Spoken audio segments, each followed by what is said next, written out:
Coca-Cola. You love it, I love it. Now imagine if you could not have it.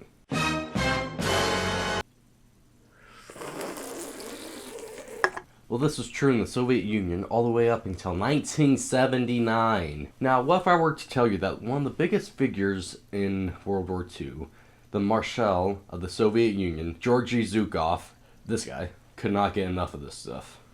Could not get enough of this soda pop. The story goes that General Dwight D. Eisenhower was talking with Zhukov at this party that was happening at the end of World War II, in which Eisenhower offers Zhukov a Coke. And our boy Zhukov absolutely loved it. Unlike this Frenchman, Zhukov knows a good drink. Zhukov loved it so much, he literally asked Dwight Eisenhower, "Hey, get me more of this stuff, please." But like I said before, Coca-Cola, a very capitalistic symbol, was not allowed in the Soviet Union at this time. So if Zhukov got caught drinking Coca-Cola, it could have been very, very bad. So Eisenhower tells him, "No problem, I know a guy."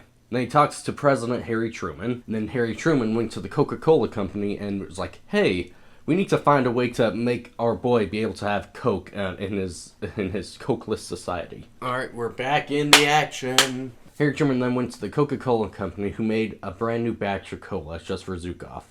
So they took away all the food coloring and the food dye from the drink, so it was clear, and they removed all the labels, and this is where the term clear Coke comes from. He reportedly got 50 cases of this stuff, so it would hopefully last him the rest of his life. Again, this was all when Stalin was still in power. If he would have found out that Zhukov was going behind his back to get this capitalistic product, it would have been bad. Zhukov, a few years after this, would be forced into retirement.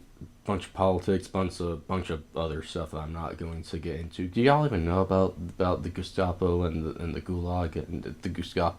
Do y'all even know about like the Gulag, the death of Stalin? They made a whole movie about this. Zhukov would be forced into retirement, relaxing, fishing, and presumably drinking a lot of Coca-Cola. Zhukov would eventually pass in 1974, 5 years before Coca-Cola would be properly introduced to the Soviet Union.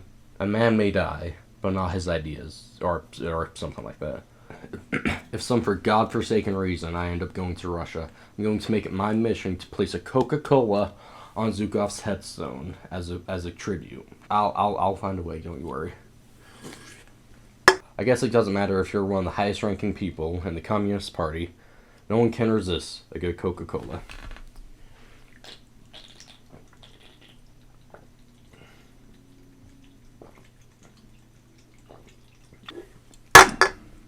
So, this video isn't sponsored, but I would gladly take a Coca-Cola sponsorship.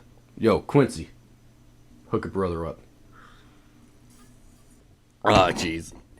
I drink so much. Well, people, if you like this random dive into a very obscure piece of history, why not like, comment, and subscribe? And if you like more of this, let me know, and I intend to do more, so stay tuned.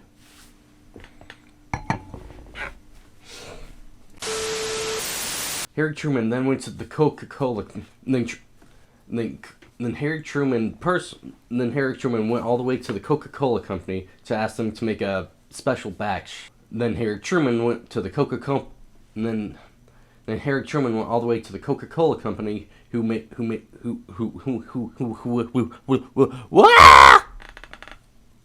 Harry Truman went all the way to the Coca-Cola company, who then would make a new batch just for Zhukov.